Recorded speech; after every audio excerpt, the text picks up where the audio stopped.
চক্ৰমে হোৰ মাজে দূৰ্ণ কৰ্ণ আদি সপ্তমীৰে বেৰি চতুৰ্দি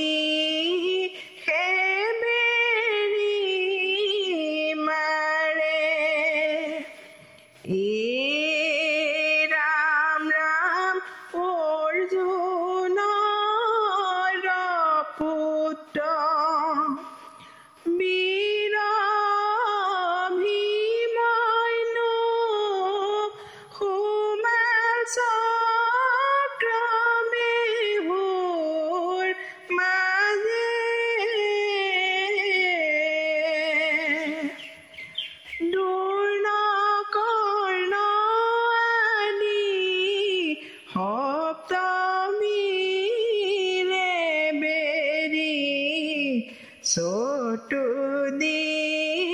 হেবেৰি মাৰে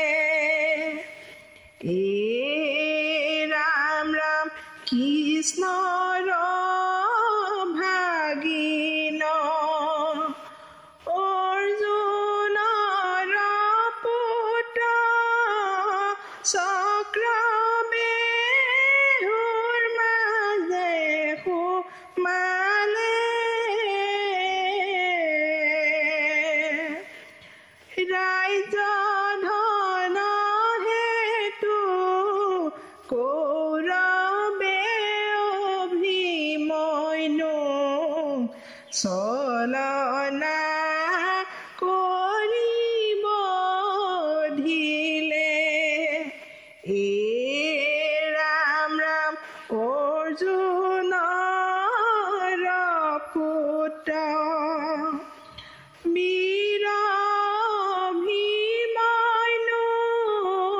সোমাল চক্ৰমে হোৰ মাজে দূৰ্ণ কৰ্ণ আদি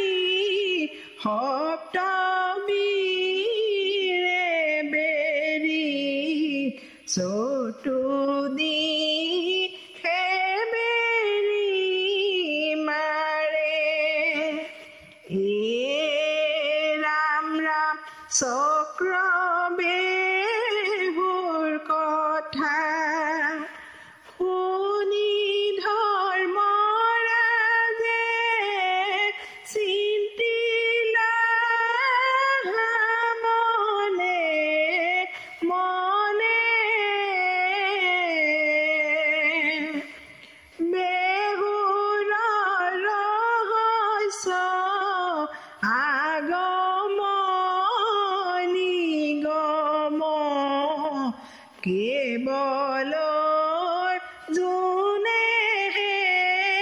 জানে ৰাম ৰাম অৰ্জুনৰ পুত্ৰ বীৰ অভিমন্যু সোমাল চক্ৰমে হোৰ মাজে দূৰ্ণ কৰ্ণ আদি সপ্তমীৰে বেৰি চতুৰ্দি হেবেৰি মাৰে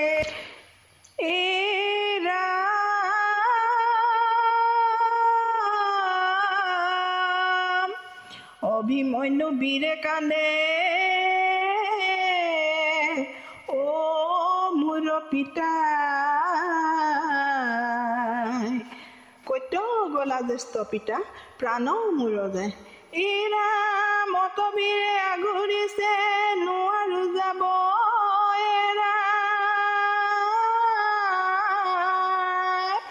নিমিষতে মোক নাপাবাদো নাই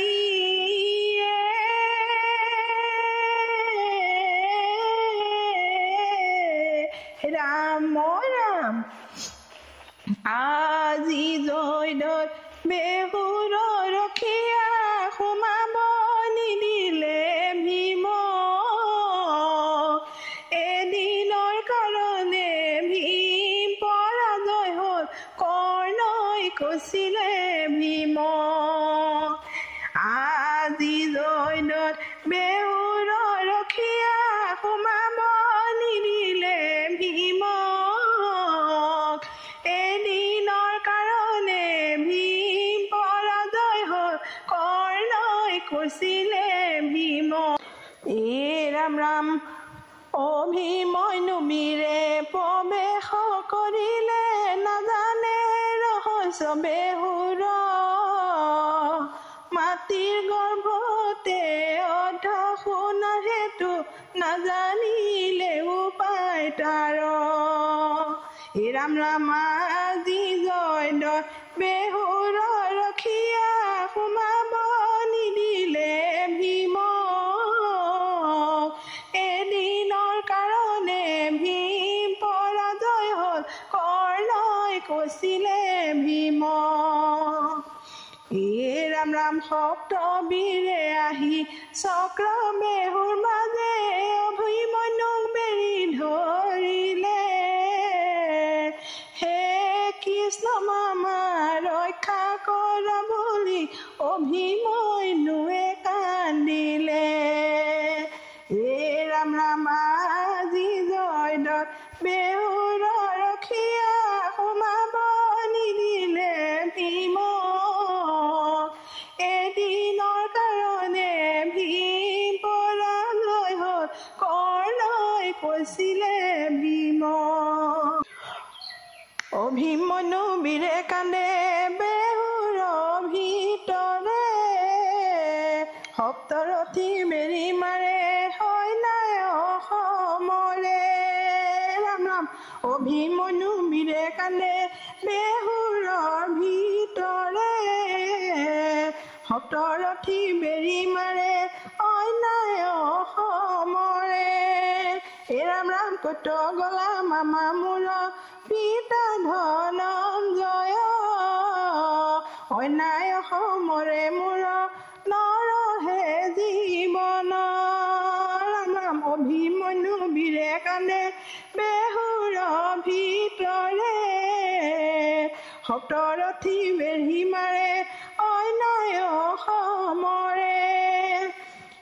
ৰাম ৰাম হে হৰি প্ৰভু মোক কৰা উদ্ধাৰ